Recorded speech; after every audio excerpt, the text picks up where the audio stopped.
Welcome. ಈ ದಿನ ಸಂಕ್ರಾಂತಿ ಹಬ್ಬ. ನಾಡಿನ ಸಮಸ್ತ ಜನತೆಗೆ ಸಂಕ್ರಾಂತಿ ಹಬ್ಬದ ಹಾರ್ದಿಕ ಶುಭಾಶಯಗಳು. ಅಂದರೆ ಇವಾಗ ಸಂಕ್ರಾಂತಿ ಅಂದರೆ ಎಲ್ಲ ಬೆಳೆಗಳು ಕೂಡ ಹೊಸದಾಗಿ ಬೆಳೆದಿರುವಂಥ ತಿಂಗಳು, ಮತ್ತು ಅದನ್ನು ಇಟ್ಟು ಒಂದು ಕಡೆ ಪೂಜಿಸುವಂಥ ದಿನ, ಮತ್ತು ದನ ಕರುಗಳಿಗೆ ಅಲಂಕಾರವನ್ನು ಮಾಡಿ ಅದನ್ನು ಕೂಡ ಪೂಜೆ ಮಾಡುವಂತಹ ದಿನ.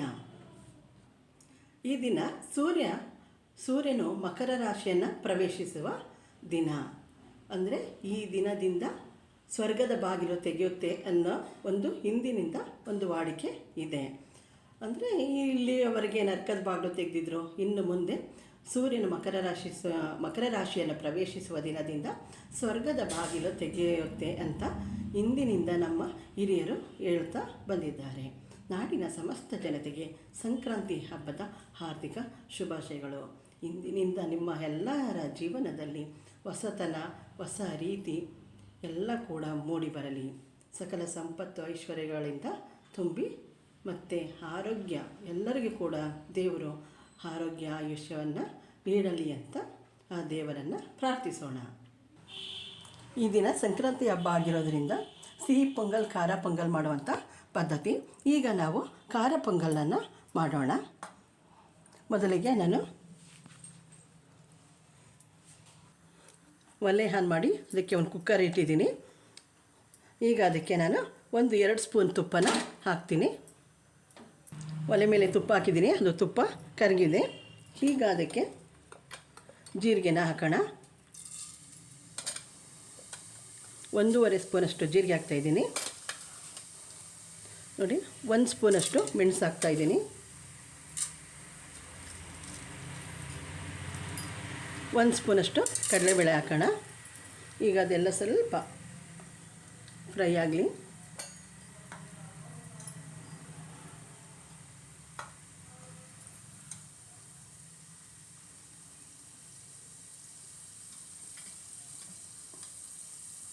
ಅದಕ್ಕೆ ಸ್ವಲ್ಪ ಕರಿಬೇವಿನ ಎಲೆಗಳನ್ನ ಹಾಕೋಣ. ನಾನಿಲ್ಲಿ 1 ಲೋಟದಷ್ಟು ಹೆಸರುಬೇಳೆನ ತೊಗೊಂಡು ಅದನ್ನು ತೊಳೆದು ಇಟ್ಟಿದ್ದೀನಿ. ಈಗ ಅದನ್ನು ಹಾಕೋಣ.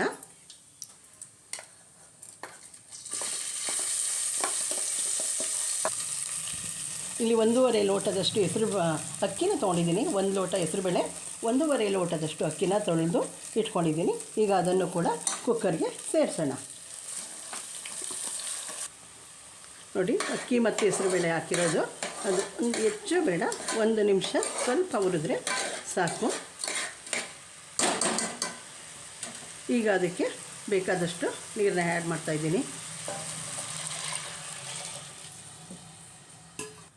ಅಕ್ಕಿ ಮತ್ತು ಬೇಳೆಯಿಂದ 2.5 ಲೋಟ ಆಗಿದೆ. ಈಗ ನಾನು ಅದಕ್ಕೆ 6 ಲೋಟನ ಹಾಕ್ತಾಯಿದ್ದೀನಿ. ರುಚಿಗೆ ತಕ್ಕಷ್ಟು ಉಪ್ಪು ಹಾಕೋಣ. ಮತ್ತು ಅದಕ್ಕೆ ಸ್ವಲ್ಪ ಅರಿಶಿಣದ ಪುಡಿ ಹಾಕೋಣ. ಮತ್ತು ನಾನಿಲ್ಲಿ ಸ್ವಲ್ಪ ತೆಂಗಿನಕಾಯಿನ ತುರಿದಿಟ್ಕೊಂಡಿದ್ದೀನಿ, ಅದನ್ನು ಕೂಡ ಸೇರಿಸೋಣ. ಈಗ ಉಪ್ಪು, ಅರಿಶಿಣ, ತೆಂಗಿನಕಾಯಿ ತುರಿ ಎಲ್ಲನೂ ಹಾಕಿದೆ. ಈಗ ಅದು ಸ್ವಲ್ಪ ಕುದಿ ಬಂದಮೇಲೆ ಕುಕ್ಕರ್ನ ಮುಚ್ಚಿ 2 ಕೂಗಿದ್ರೆ ಪೊಂಗಲ್ ರೆಡಿ. ಇದು 1 ಪಾಟ್ ರೆಸಿಪಿ. ನಾನು ಇಲ್ಲಿ ಸ್ವಲ್ಪ ಗೋಡಂಬಿನ ಆ್ಯಡ್ ಮಾಡ್ತಾಯಿದ್ದೀನಿ. ಇದನ್ನು ಫ್ರೈ ಮಾಡಿಲ್ಲ, ಹಾಗೆ ಹಾಕ್ತಾಯಿದ್ದೀನಿ. ನೋಡಿ, ಇವಾಗ ಇದು ಕುದೀತಾ ಇದೆ. ಈ ಸಮಯದಲ್ಲೇ ನೀವು ಉಪ್ಪನ್ನು ಟೇಸ್ಟ್ ನೋಡಿಕೊಂಡು, ಉಪ್ಪೇನಾದರೂ ಇನ್ನೊಂದು ಸ್ವಲ್ಪ ಬೇಕು ಅನಿಸಿದ್ರೆ ನೀವು ಉಪ್ಪನ್ನು ಆ್ಯಡ್ ಮಾಡ್ಬೋದು.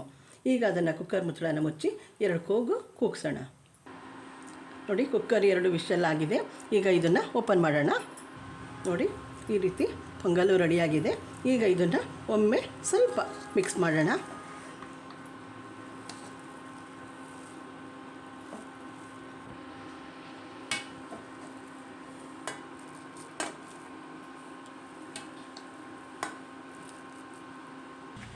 ಖಾರ ಪೊಂಗಲ್ಲು ರೆಡಿಯಾಗಿದೆ. ಇದು ಚಟ್ನಿ ಜೊತೆ ಮತ್ತು ಹುಳಿ ಖಾರದ ಗೊಜ್ಜಿನ ಜೊತೆ ತಿನ್ನೋದಕ್ಕೆ ಚೆನ್ನಾಗಿರುತ್ತೆ. ನನ್ನ ಈ ವಿಡಿಯೋ ಇಷ್ಟ ಆದಲ್ಲಿ ಲೈಕ್ ಮಾಡಿ, ಶೇರ್ ಮಾಡಿ, ಸಬ್ಸ್ಕ್ರೈಬ್ ಆಗಿ. ಫುಲ್ ವಿಡಿಯೋಗಳನ್ನು ನೋಡಿ ಶೇರ್ ಮಾಡಿ. ಮೊದಲಿಗೆ ನೀವು ಸಬ್ಸ್ಕ್ರೈಬ್ ಆಗಿ. Okay, thank you for my video watching.